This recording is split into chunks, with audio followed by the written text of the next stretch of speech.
Alright, what's up guys? Coming on here with another Houston Texans video. Pretty much going over the last couple weeks of free agency and talking more about the draft. Over the last week or weeks we signed Vince Wilfork. I think I already stated this in a previous video, but signed Wilfork and Cecil Shorts. Today we re-signed Akeem Dent and J.J. Watt. Restructured his contract in a way that his signing bonus now is like a contract bonus, so it doesn't hit us on the cap as much money as it would, so we saved $8 million in cap. So we still have more money now to spend in free agency or draft, like if we're in signed prospects, stuff like that. I think they still might look at another receiver in free agency or inside linebacker, even though they got Dent. We could use another one or another corner.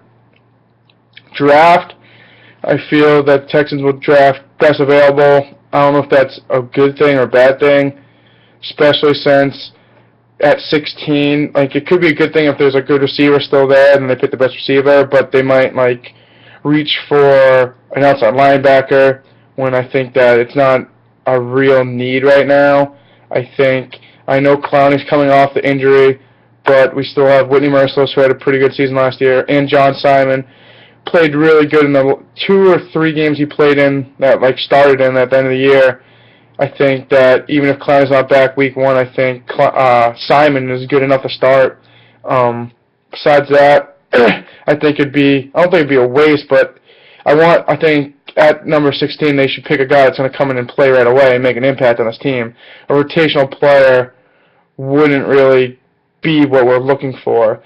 If a guy like Shane Ray or Randy Gregory or Dante Fowler Jr., one of those top tier, or even Vic Beasley, one of those top tier outside linebacker, defensive end, edge rushers, were filled at 16, or they trade up and got one of them, I wouldn't be upset. But if they're waiting at 16, they take a Bud Dupree. I'm not saying Bud Dupree's bad, but I see him more as a rotational guy and not a guy that will start for us. I know that we might lose Merciless next year. Maybe they're thinking, hey, Clowney's healthy, then we can't pay Merciless, so we get Dupree for next year. But with a team that went 9-7, we still have needs, and I think we should address another corner, because even though we re-signed Kareem Jackson, he played slot a lot last season, which is a role that he played very well in. So I feel like they still need a number 2 corner, which they could easily address at number 16 with Marcus Peters or Trey Waynes or Jalen Collins or Kevin Johnson from Wake Forest. I think any of those guys would be suitable at 16. They could draft the best receiver, Devontae Parker. I think they maybe make a trade up for Amari Cooper if he's still around. I wouldn't have a problem with Jalen Strong or them, but I think after the top 3 tier guys like White, Cooper, and Parker, there's a tier down. So I think they should just, if they can't get one of those 3, they should just wait to the second round, try to get a Philip Dorsett or Devin Smith or whoever is the next receiver around there. I think Strong is kind of in the same category as the other guys, but he's just a tier below White, Cooper, and Parker. They could also look at inside linebacker. I don't think they will do that at 16. It's a little high for this inside linebacker class. They have a lot of depth, so I think they will look forward to the 3rd or 4th round or get an inside linebacker. Stephon Anthony from Clemson would be a 3rd-round pick. Even Perryman from Miami. I don't think any of these guys will probably go 1st round unless the team reaches. I think the depth's there. I think they can wait to the 3rd or 4th round and get a starting linebacker. I think in the 2nd round, if I was picking right now, 1st round, if Shane Ray, one of those guys are there, I'd pick them. But if not, I'd pick Marcus Peters, Kevin Johnson from Wake Forest, or one of those receivers. I think one of the top receivers. I think if White, Cooper, so if they were there at 16, I would take Ray, Gregory, Fowler. They probably won't be there. Maybe Ray, because he's kind of slipped a little bit, or Beasley. Parker, Cooper, or White, which White and Cooper probably won't be there. Maybe Parker. But if none of them are there, I would take Peters, Johnson, or Waynes. I think I like Peter and Johnson better than Waynes.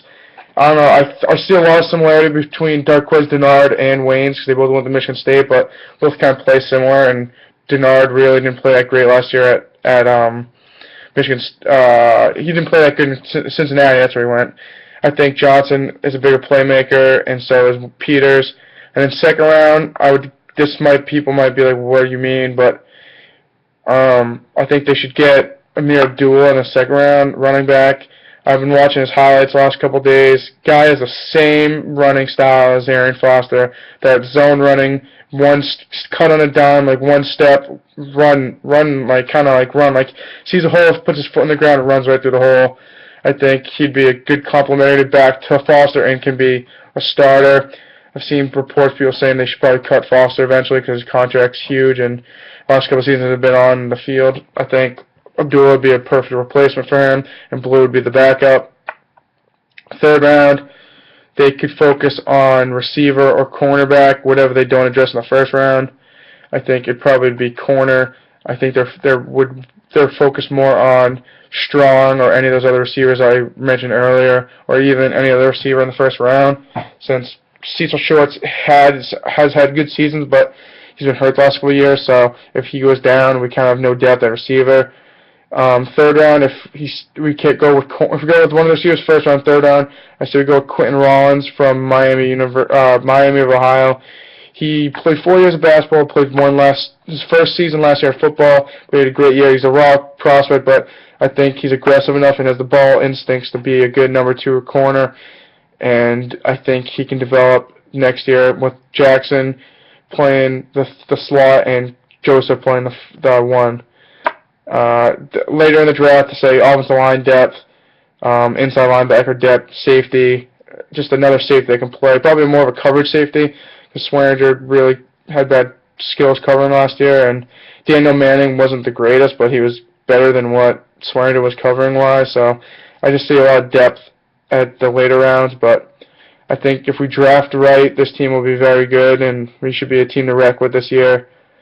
Besides that, I'll see what happens in free agency. I'll come back with another video. Besides that, let's go Texans.